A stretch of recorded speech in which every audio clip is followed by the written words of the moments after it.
a la unidad 2, que es, lleva por nombre volumetría, y pues fue también la tarea que les dejé la semana pasada.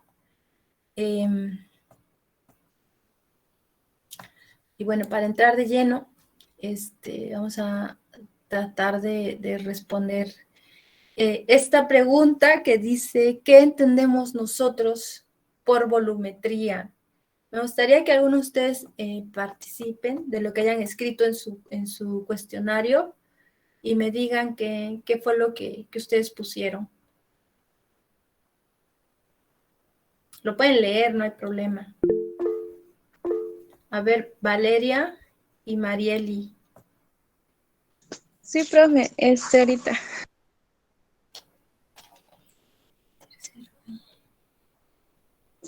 Sería la primera pregunta, ¿verdad? Ajá, de volumetría. ¿Qué Ah, es bueno. volumetría? Pues yo encontré que el análisis volumétrico es un proceso empleado para determinar la cantidad de una sustancia disuelta en una solución. Es decir, es un procedimiento basado en la medida de volumen de reactivo necesario para reaccionar con el analito. Ajá, así es, Valeria. Ahorita vamos a ver más ese concepto.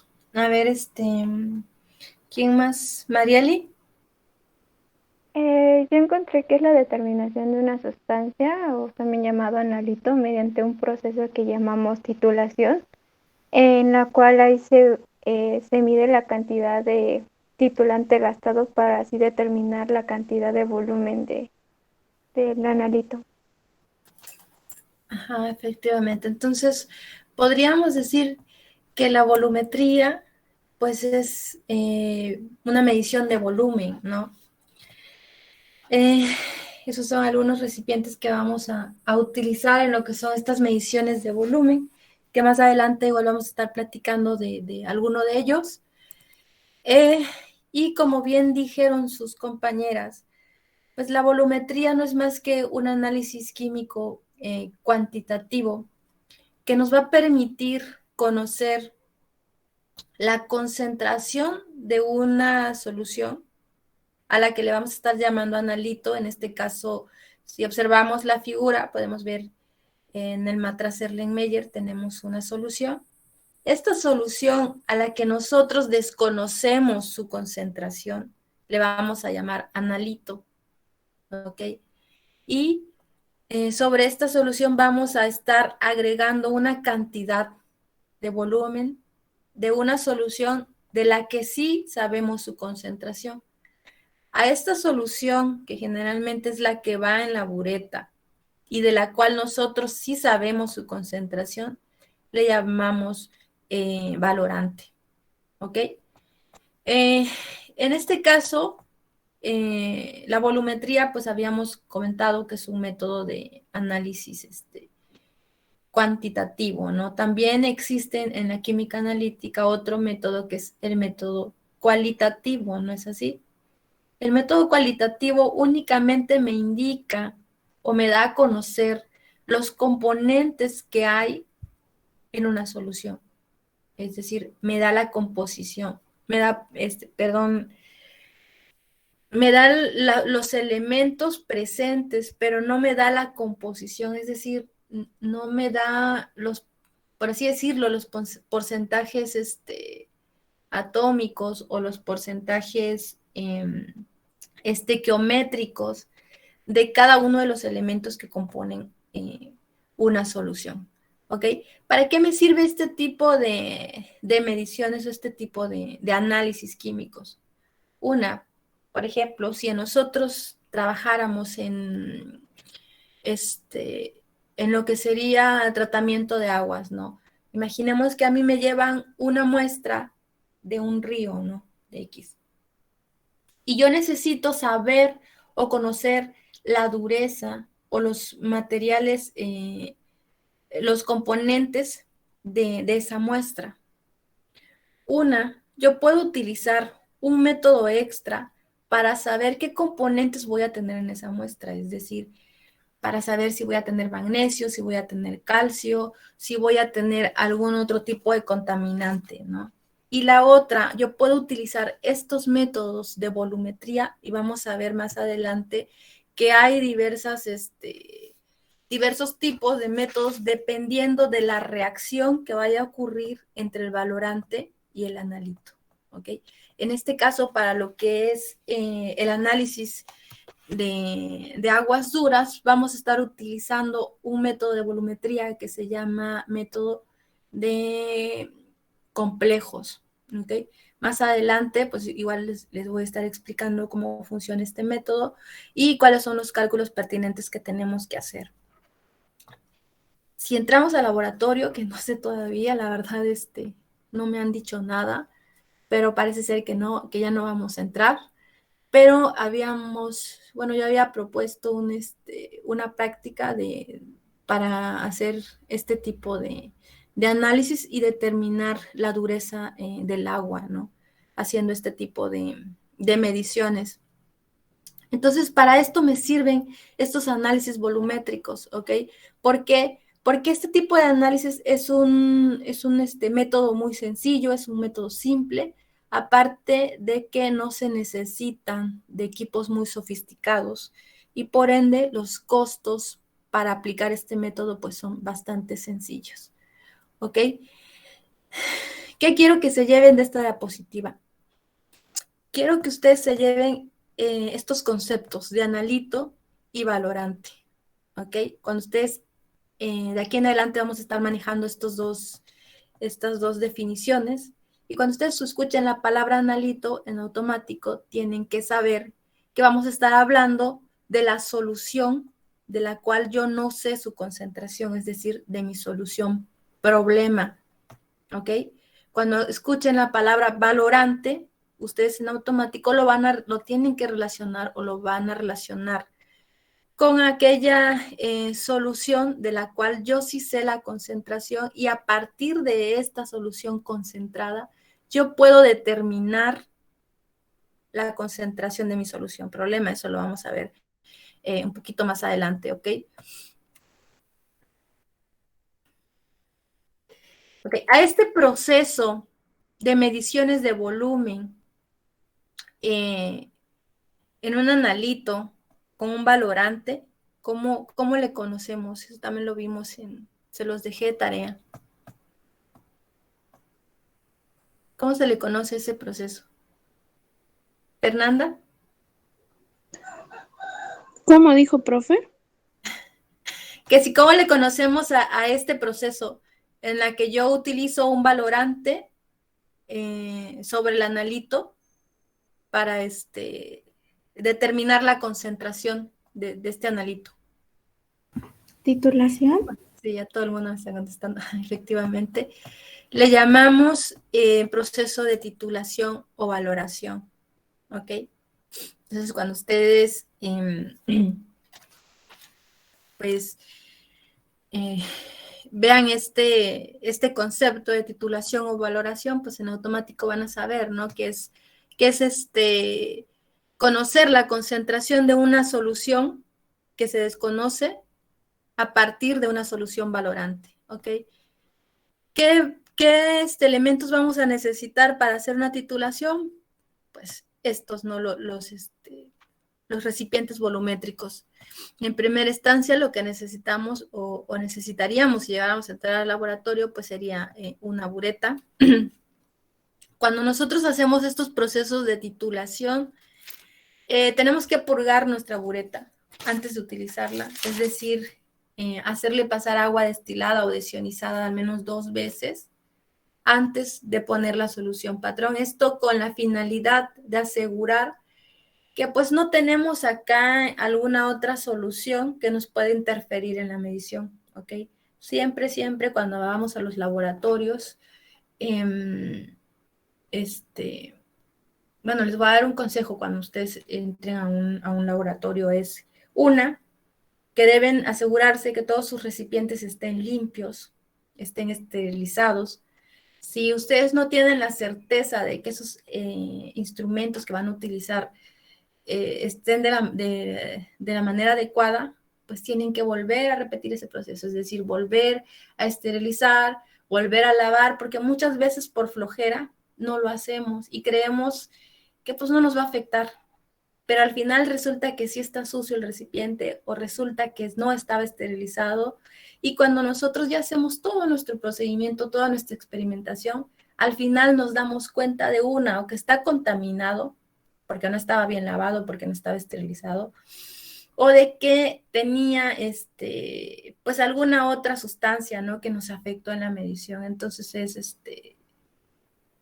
es muy recomendable que siempre cuando nosotros vayamos a trabajar, pues nos aseguremos de que las cosas estén estandarizadas, ¿no? Otra cosa que les comentaría es que, bueno, cuando utilicemos algún equipo, lo primero que tenemos que ver es que realmente esté calibrado en las unidades que nosotros vamos a estar midiendo. Esto se los comento por algunos casos que me ha pasado en laboratorio. Yo tengo tengo varios alumnos, 2, de licenciatura en energías renovables. Y resulta que un día yo le dije a la chica, ¿no? Yo le enseñé a hacer cálculo de concentraciones y todo eso, ¿no? Y yo tenía que hacer otras cosas y la dejé a ella sola en el laboratorio y le pedí de favor que me preparara una solución de estaño al 2 molar, algo así. Bueno, la cuestión que yo le dije todo lo que tenía que hacer, que tenía que pesar 3 gramos de esa solución. Y resulta que la báscula pues no estaba en gramos, estaba en miligramos. Y entonces me pesó de más. Casi se acabó media botellita de estaño. Y cuando yo llegué y vi la botellita, dije, no manches. Una, ¿por qué? Porque el estaño es carísimo. Ese reactivo sale alrededor de 3,500 pesos. Un reactivo que solo trae, creo que 50 gramos. Y ella me gastó casi 30. Y ese tipo de soluciones generalmente son muy inestables. Ahorita vamos a ver también que necesitamos soluciones estables para hacer titulaciones. En este caso yo no lo necesitaba para una titulación, lo necesitaba para otra cosa. Pero pues esa sustancia es muy inestable, reacciona rápidamente con el oxígeno de la atmósfera. Entonces no lo podía ni guardar, ¿no?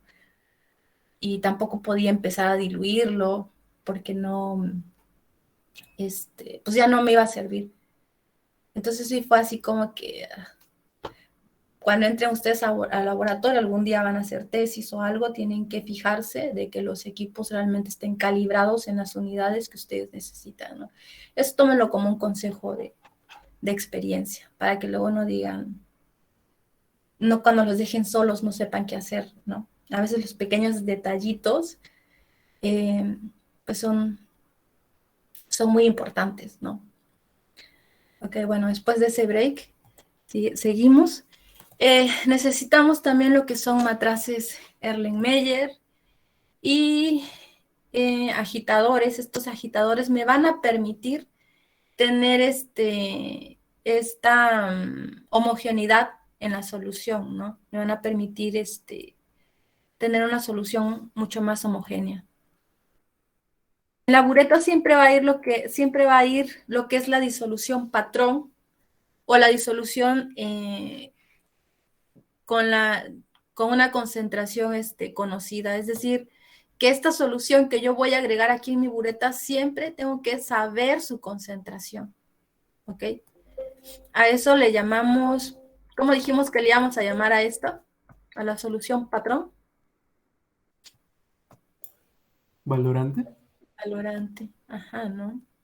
Así es, Christopher. Valorante. Perdón. A esa solución le vamos a llamar valorante.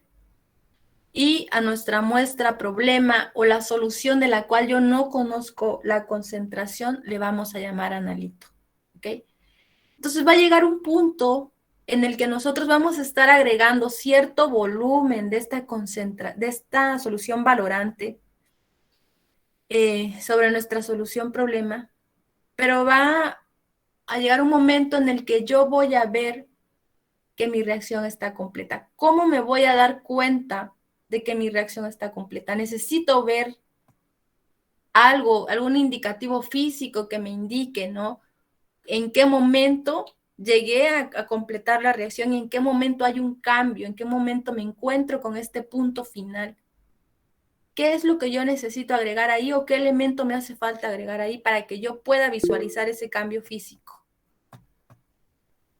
A ver, Carlos Augusto. ¿Sería un indicador? Ajá, efectivamente, ¿no? Necesito agregar un indicador, ¿no? Que es el que me va a decir el punto en el que mi reacción está completa. Es decir, me va a indicar el punto final. Y ahorita vamos a ver esos conceptos. Antes de eso me gustaría, esta pregunta sí, la hice en el cuestionario. ¿Alguien que quiera participar con lo que es un indicador? Chicos, a ver, José Mauricio y, a ver, otras personas que no sean José Mauricio y Fernanda, porque ellos ya hablaron. A ver, Profe, yo Guillermo, no he hablado todavía, pero Guillermo y tú no, que no había otro. Aquí tengo un José, un Mauricio, ¿es otro? pues en esta clase no he hablado todavía, pero no sé si me anotó por equivocación.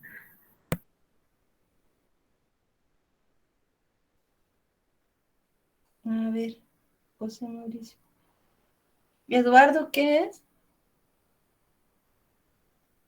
Luis Eduardo. Escobedo, Córdoba.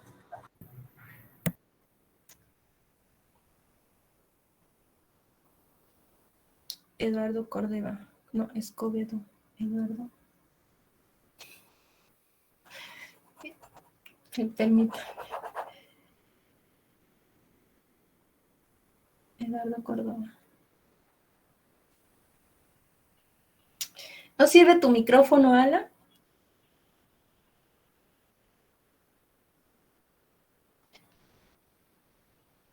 No. Ok.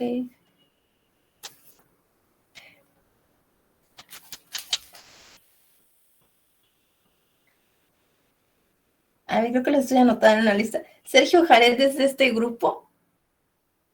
No, ¿verdad? No, profe. No, no, profe. Entonces, con razón.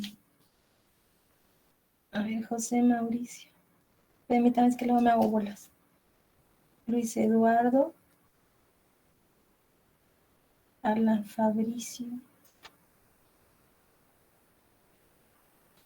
A ver, tengo a Fernanda, Alan, Valeria, Marieli, José Mauricio, Luis Eduardo y solo. ¿Alguien más ha hablado aparte de ellos?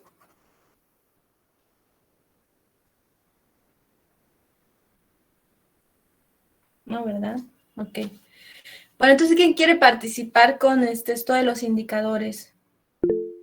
Estaba Guillermo y Diana. A ver, Guillermo.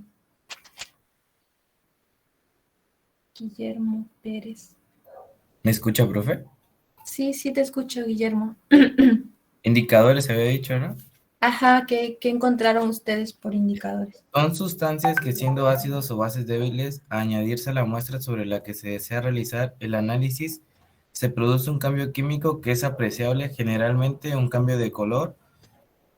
Esto ocurre porque esta sustancia sin ionizar tiene un color distinto que al ionizarse. Ajá, efectivamente. Ahorita vamos a ver un poquito más de eso. A ver, Diana. Sí, yo puse que en los indicadores que es una sustancia que sufre un cambio observable distinto cuando en las condiciones en su solución cambia. Esto podría ser como un cambio de color, formación de precipitado, formación de burbujas, cambio de temperaturas o de otra calidad medible. Ajá, efectivamente. Diana Samayoa. Sí, Eduardo, ya te agregué. Luis Eduardo, ¿no? ¿O solo es Eduardo? No, profesora, es Eduardo, se confundió. Ah, no es Luis Eduardo, es Eduardo. No, profe, de hecho es lo que le pregunté ahorita a unos compañeros, porque les pareció escuchar eso. Y es Eduardo. Ah, ok, Eduardo.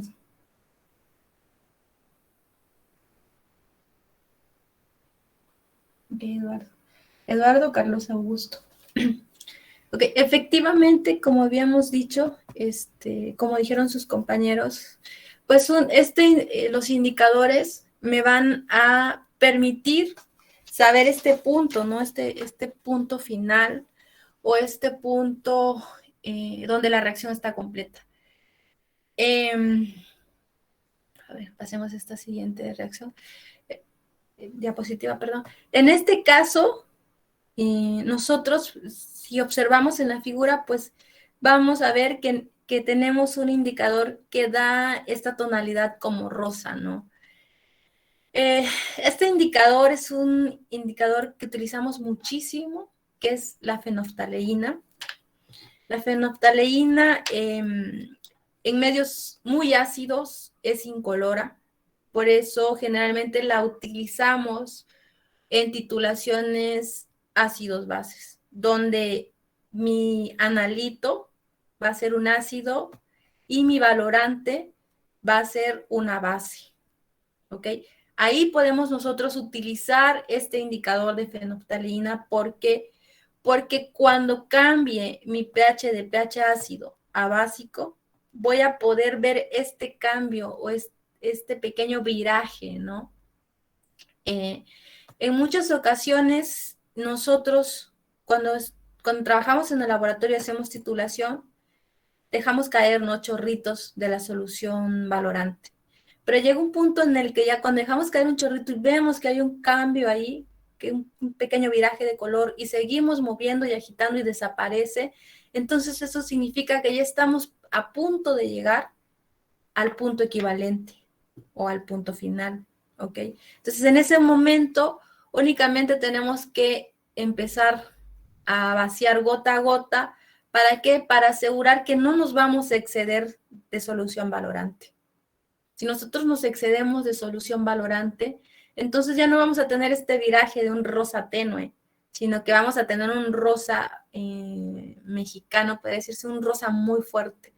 Entonces, estos procesos donde ya este indicador es un rosa muy fuerte, ya no nos sirven. Entonces, tenemos que volver a hacer el proceso de titulación. ¿Por qué? Porque nos excedimos de la solución valorante, y eso significa que cuando yo haga mis cálculos para saber la concentración de esta solución de mi analito, pues van a ser cálculos erróneos, ¿ok? Entonces, siempre vamos a tratar de tener este viraje, en este colorcito. En este caso vamos a utilizar fenoftaleína porque es la que me va a permitir ver este cambio físico, este color en pHs básicos. Va a depender muchísimo del tipo de valoración que vamos a hacer, el indicador que vamos a estar utilizando. No siempre vamos a estar utilizando fenoftaleína. En algunas ocasiones hay que utilizar otro tipo de indicadores, como por ejemplo el naranja de metilo. Hay otro, no recuerdo. En lo que es tratamiento de aguas, en lo que es aguas duras, íbamos a utilizar un indicador que se llama negro de ericromo. Si entrábamos a la práctica, claro, eso lo íbamos a estar utilizando, pero no sé si todavía entremos, como les digo. Ok.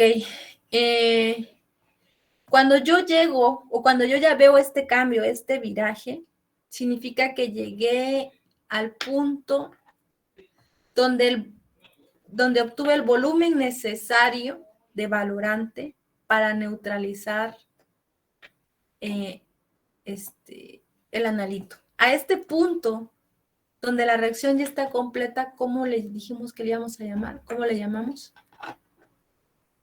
Eso también lo pusimos en el cuestionario. Marieli. Sería el punto final. Ajá, efectivamente. A eso le vamos a llamar punto final, ¿ok? Es decir, es ese punto que me va a permitir saber la cantidad necesaria del volumen A para neutralizar el volumen B.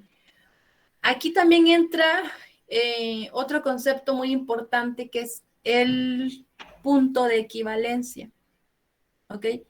¿Alguno de ustedes me puede ayudar con la definición de lo que es el punto de equivalencia? A ver, Noé Giovanni. ¿Noé Giovanni? Bueno, yo le puse que es el punto en el que la cantidad de reactivo valorante añadido es exactamente la necesaria para que reaccione geométricamente con el analito. Ajá, efectivamente. El punto de equilibrio no es más, el punto, perdón, de equivalencia no es más que el cálculo teórico del punto final. Es decir, que a través de la reacción que yo voy a estar observando aquí, esto se supone que es una reacción que está sucediendo, ¿no? Entonces, cuando yo voy a mi libreta y empiezo a hacer lo que son estas reacciones estequiométricas, ahí en ese momento yo puedo calcular el punto final teóricamente, es decir, el punto que yo espero donde se termine la reacción y donde se complete la reacción. A este punto teórico le llamamos punto equivalente. Sin embargo, cuando nosotros vamos al laboratorio, pues este punto ideal, por así decirlo, no siempre lo vamos a encontrar en ese rango que nosotros calculamos. Entonces, a esto que nosotros hicimos en el laboratorio le llamamos punto final de valoración. Es decir, porque esto va a ser de manera experimental. ¿Cuál es la diferencia entre uno y otro? Pues que uno es un cálculo teórico y el otro ya es un valor real, un valor experimental. Entonces, prácticamente vienen siendo como lo mismo, pero uno es de manera ideal y la otra pues es de manera real, ¿no? Eso lo vamos a ver ahorita. Bueno, eso es lo de indicadores y esto es el concepto que dio su compañero, Noé Giovanni. Profe, Ajá. ¿puede por favor regresar a la diapositiva anterior? Ah, ok.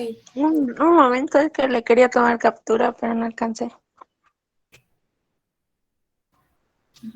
Ya. Ya, profe, gracias. Ok.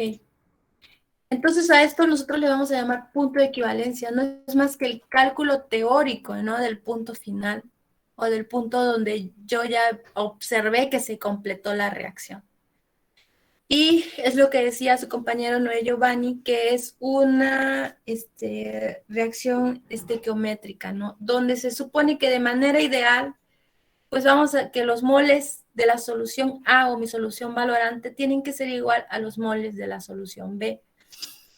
Y esto también se traduce a la pequeña ecuación que nosotros tenemos aquí. Esta ya la habíamos visto también en clases pasadas, donde en este caso se supone que nosotros vamos a conocer todo sobre nuestra solución valorante. Es decir, yo tengo que conocer la concentración de esta solución y, por ende, mientras voy agregando este volumen, cierta cantidad de volumen, hasta que yo observe este viraje, hasta que yo observe que el punto final, entonces también voy a poder conocer, ¿no?, el volumen necesario que yo usé para poder neutralizar mi analito. Voy a también a saber el volumen de mi analito,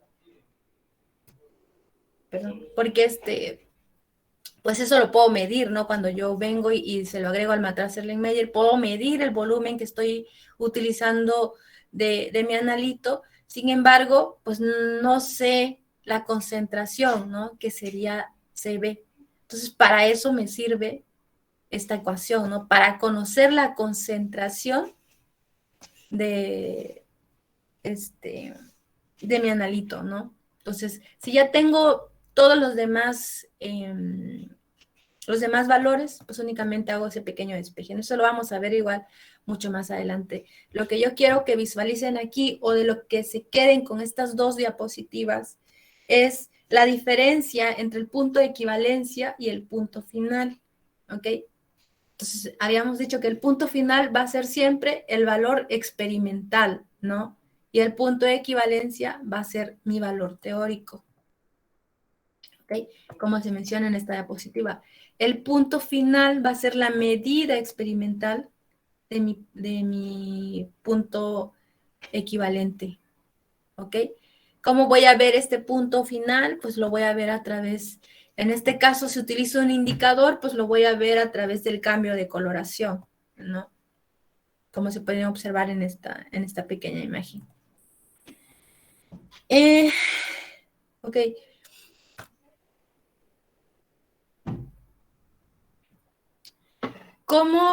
¿De qué otra manera yo puedo percibir cuando yo ya llegué a ese punto final o cuando yo ya llegué al momento en el que ya se completó mi reacción?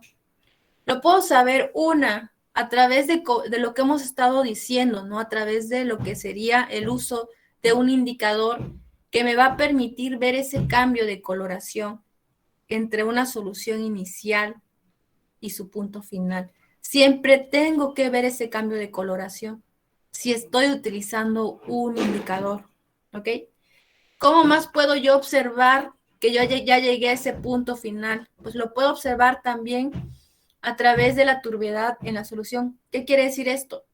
Ustedes también investigaron los tipos de volumetría y dentro de esos tipos que investigaron había uno que se llama volumetría de precipitación. ¿Qué es lo que quiere decir? Que cuando yo hago la reacción entre el valorante y el analito, siempre voy a obtener un compuesto que se precipita. Eso lo vamos a ver más adelante, ¿ok? No se preocupen por entender ese concepto. Lo que quiero que visualicen es que si yo tengo estas dos soluciones, ¿no? Imaginemos que son totalmente homogéneas, pero cuando ya yo las mezclo y las hago reaccionar, voy a formar un precipitado, aparte de los productos que yo necesito formar, voy a estar formando ese precipitado que me va a generar sólidos suspendidos en la solución. Entonces, cuando yo observe que ya tengo estos pequeños sólidos suspendidos en mi solución, entonces les digo, bueno, ya ocurrió mi proceso de reacción, porque ya formé el precipitado que según este tipo de reacciones me tiene que formar. Entonces, en este momento sé que ya llegué a mi punto final porque ya estoy formando ese precipitado. Les comento más adelante, vamos a ver estas estiquiometrías de estas reacciones y ahí van a visualizar en qué momento yo estoy formando un precipitado. ¿Ok? ¿Cómo más puedo saberlo? Pues lo puedo saber a través de lo que son estos métodos de mediciones de absorbancia, pero para eso nosotros necesitamos un espectrofotómetro. ¿Ok? En este caso, lo que yo tengo que visualizar,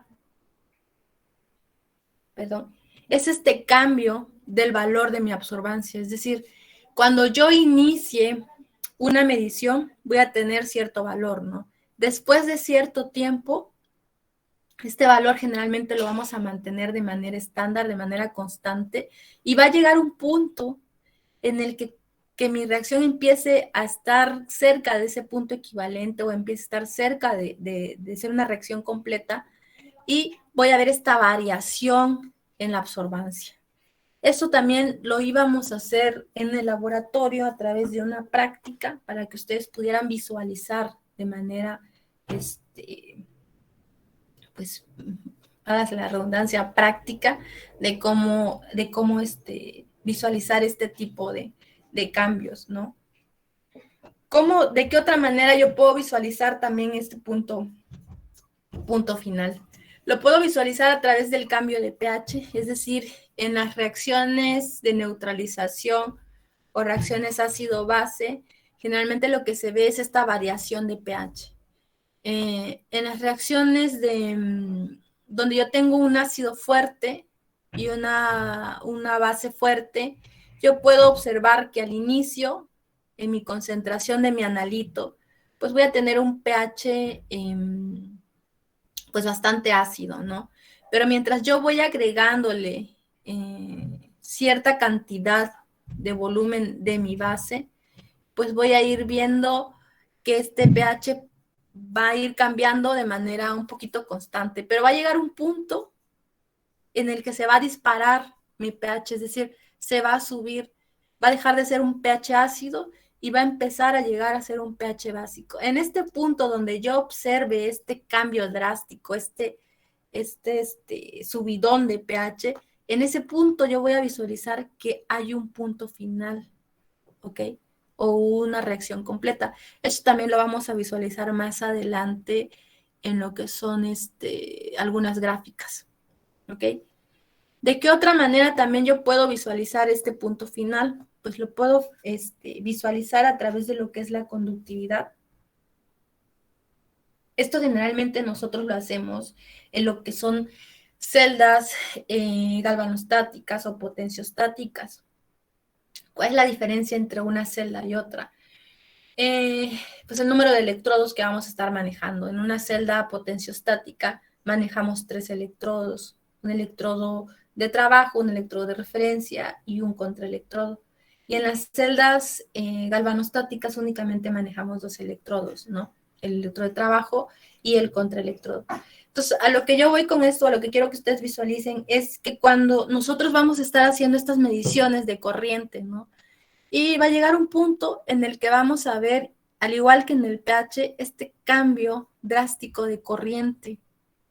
Generalmente estas mediciones de corriente las vamos a tener en lo que son las volumetrías de óxido de reducción, que cuando hay un intercambio de electrones, ¿no? Eso igual en la investigación que hicieron, más adelante me van a comentar cuál fue el concepto que encontraron, y en esos tipos de reacciones podríamos medir el punto final a través de lo que es este cambio, ¿no? de la corriente. ¿Ok? ¿Hasta ahí dudas, chicos, de cómo yo podría visualizar el punto final en una reacción volumétrica? No, lo que quiero que visualicen de esta diapositiva es que no únicamente lo puedo saber con un indicador, ¿ok? Hay muchas maneras de poder identificar un punto final. ¿Ok? Sí, más o menos les quedó claro. Sí, profe. ¿Sí? Sí, profe. Ok. Bueno, esto es lo que les decía, de que idealmente pues el punto de equivalencia y el punto final deben coincidir, es lo que les venía comentando, que,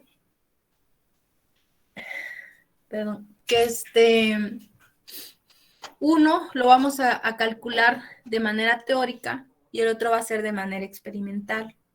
¿Cuál habíamos dicho que iba a ser el de manera teórica? ¿Cuál de esos dos puntos?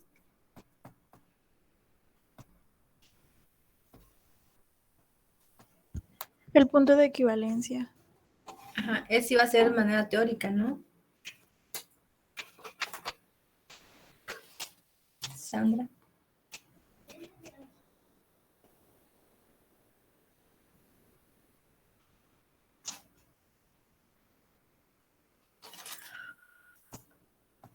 Ok.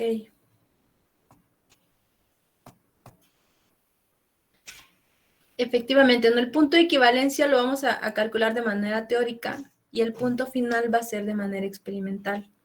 Se supone que estos dos puntos tienen que coincidir o tienen que ser el mismo, pero como les decía, la práctica lo teórico es muy diferente a la práctica, ¿no?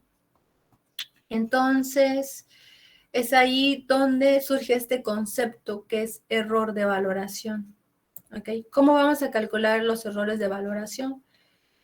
Pues hay dos maneras, ¿no? Calcular un error absoluto y calcular un error relativo. ¿Ok? Estos errores únicamente, por ejemplo, el absoluto, únicamente sería pues la diferencia entre el punto final y el punto equivalente, ¿ok? es decir, la diferencia entre el volumen real que utilizamos para llegar al punto final y el volumen teórico necesario para alcanzar este punto, ¿no? Este punto equivalente, ¿ok? El error relativo, pues únicamente es igual esta diferencia sobre lo que sería el punto de equivalencia por 100. Estas dos ecuaciones vamos a estarlas utilizando, utilizando alrededor a lo largo de toda la unidad 2. ¿Ok?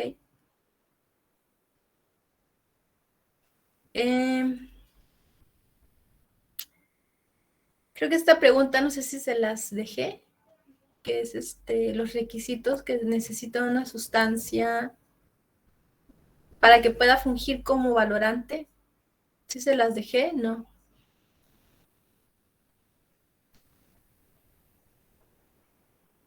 No, profe. ¿No? Ok, chicos. Les iba a comentar algo. El miércoles tenemos clases, creo, de 9, no, de 10 a 11. Pero el miércoles yo voy a viajar, entonces no les voy a poder dar la hora. Así que bueno, nada más se los quería comentar como break. No sé si tengan algún inconveniente, si quieran que les reponga la hora en alguna hora libre que tengan, o seguimos así la clase.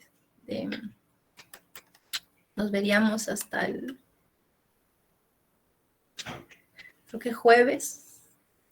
El jueves nos vemos también, ¿verdad? Sí, Sí, profe. sí, profe. Entonces, no sé si quieran creo que el jueves tenemos de 7 a 9. Entonces, no sé si les repongo esa hora del miércoles. Se las repongo el jueves, pero estaríamos entrando a las 7. O no sé ustedes. No, profe. ¿No los demás qué dicen? Ya me lo reponga. Ok, lo que podemos hacer es que... Así está bien, profe. ¿Cómo solo es una hora? Sí, solo es una hora. Salimos ganando todos. Sí, solo es una hora, Entonces, bueno, pues entonces ya no se las repongo. Y ya, nos veríamos el jueves, entonces una hora. Les comento esto porque como que ya se les está haciendo pesado ahorita. Entonces, no sé si quieran que lo dejemos hasta aquí. Seguimos con esta diapositiva, la terminamos y ya nos vemos el jueves. ¿Cómo ven? ¿Terminamos esta diapositiva? Sí, profe. Sí, profe, está bien. Ok, sí, porque tampoco quiero saturarlos de información, ¿no? Y como les había comentado antes, siento que llega un punto, porque a mí me ha pasado, yo también les había comentado que apenas hace unos meses terminé el doctorado, entonces a veces cuando teníamos cursos, yo llegué a tener un curso de 8 horas seguidas. Y entonces yo dije, bueno, nos van a dar break, ¿no? O sea, no sé, media hora o algo así. Y que toma tu break, nada nos dieron. Entonces las 8 horas estar ahí, ya llegó un punto en el que ya no. O sea, sí, ya tenía un montón de hambre. Y ya, por más, ya creo que después de la 4.ª hora ya empecé a pajarear, ya ni entendía lo que estaban diciendo. Entonces, en ese aspecto sí comprendo, ¿no? Cuando empezamos a saturarnos de tanta información, o sea, ya es de más, ¿no? Que esté aquí, que les esté diciendo aquí y allá, y ustedes simple y sencillamente ni siquiera me están poniendo atención, así que para evitar eso y no saturarlos y hagamos un poquito más ameno pues, la clase o tratemos de entender un poquito más. Por eso es que no me gusta a veces darle completos las 2 horas, porque sí, entiendo que ustedes se saturan, entiendo que se cansan, entiendo que son jóvenes y tienen la mente dispersa por todos lados, entonces, para evitar eso, ¿no? Ok, entonces terminamos esta diapositiva y finalizamos esta clase. Ok, entonces,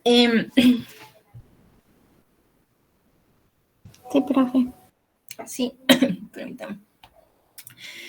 Ok, para que nosotros utilicemos una solución valorante, esta solución debe cumplir con ciertos requisitos. Bueno, no en sí la solución, sino el reactivo que vamos a utilizar para hacer esta solución. Recuerden que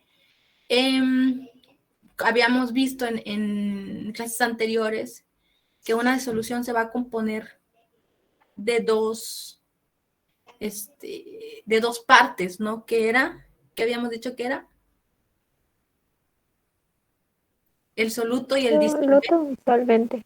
Ajá, efectivamente, ¿no? Que es el soluto y el disolvente. Entonces, en este caso nos vamos a enfocar al soluto, es decir, a la parte activa de mi valorante. Entonces, para que yo pueda seleccionar un reactivo funcional y me sirva para estos procesos de valoración, deben de cumplir ciertos requisitos, que son los que les voy a mencionar a continuación. Uno de ellos es que debe ser de una pureza elevada, es decir, debe ser superior al 99%.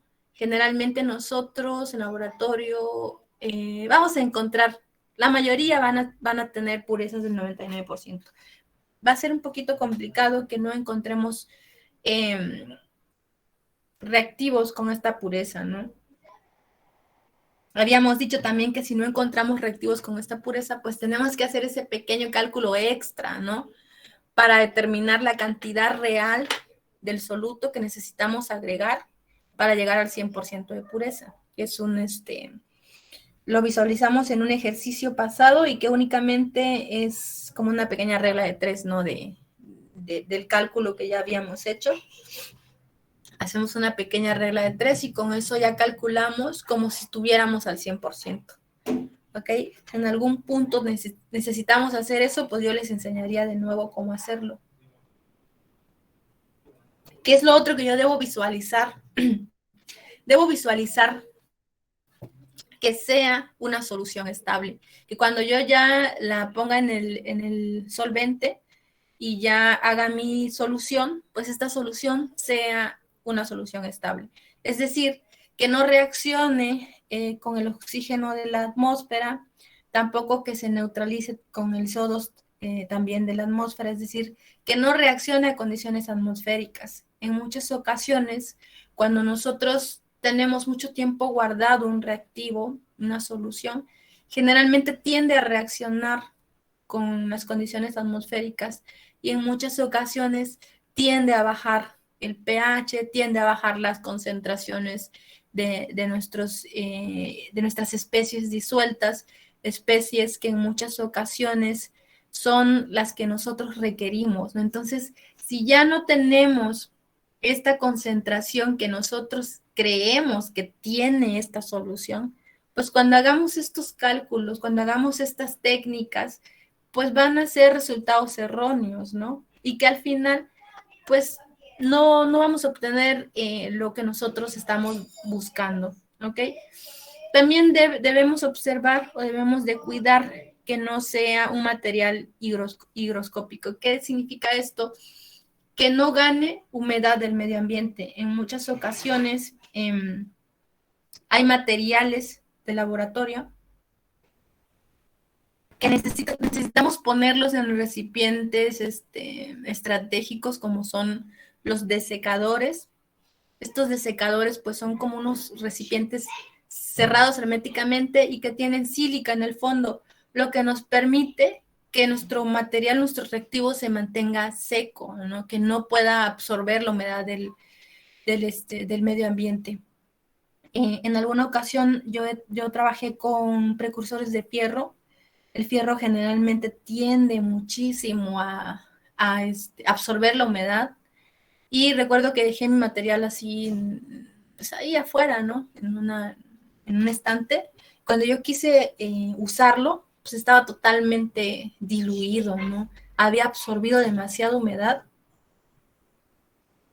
Y pues yo ya no pude utilizar ese reactivo. Lo malo de no poder utilizar esos reactivos es que perdemos dos cosas, ¿no? Una, perdemos dinero porque es un reactivo que ya no podemos utilizarlo. Y la otra, pues perdemos tiempo, ¿no? Porque tenemos que volver a pedir el reactivo y esperar que llegue y eso detiene nuestros experimentos. Así que cuando nosotros trabajemos en un laboratorio, si alguno de ustedes trabajan en laboratorios, tienen que primero etiquetar sus reactivos, observar qué reactivos ganan humedad con el medio ambiente y guardarlos, conservarlos en materiales adecuados, ¿no? Lo siguiente que tenemos que visualizar de estos reactivos es que deben ser estables a lo que son los tratamientos térmicos. Es decir, bueno, aquí les pongo este concepto que dice que cualquier sólido en un ambiente húmedo retiene agua en su superficie por absorción, por lo que se debe secar antes de ser utilizado y no debe descomponerse a las temperaturas necesarias para realizar el secado. Es decir, que cuando yo efectúo estos tratamientos térmicos porque mi material absorbió humedad del medio ambiente, debo verificar que estos tratamientos térmicos que yo le esté dando no modifiquen la estequiometría de mi material. La temperatura es uno de los factores o de las variables que más afectan la estequiometría de cualquier material. Por eso, no sé si ustedes lo han visto o no, pero hay gráficas que se llaman gráficas gravimétricas, que nos indican el punto o la temperatura donde empiezo a ver un cambio en la estequiometría o un cambio en la estructura de cada uno de los materiales. Cada material ya tiene un estudio gravimétrico, eso sí lo vamos a encontrar en tablas y eso sí podemos visualizar en qué punto va a ser estable nuestro material y con eso pues nosotros podríamos proponer un tratamiento térmico, ¿no? Sin ver afectado la estequiometría de este material, ya que esta estequiometría es muy, muy importante para que nosotros podamos determinar las concentraciones finales de nuestro analito o de nuestra solución problema, ¿no? Y bueno, con eso termino esta diapositiva. ¿Alguien le quedó alguna duda con respecto a esto? No, profe. ¿No? Profe. Ok. Esto es con respecto al soluto, ¿ok? Es con respecto al material base, por así decirlo, de mi solución valorante, ¿ok? Eso sí sirve para que yo pueda elegir qué solución valorante va a ser la más adecuada para poder hacer este tipo de titulaciones, ¿no? Ok, si ya nadie más tiene dudas, comentarios, sí les encargo que me chequen si tienen el problema que tenía su compañero de las preguntas del examen para que yo lo vuelva a corregir. Y si alguien tiene algún problema con eso, que el sistema se lo haya puesto mal y en realidad esté bien, que me avise, ¿no? Y de mi parte es todo, chicos. Si no tienen algún otro comentario, pues que tengan un buen día.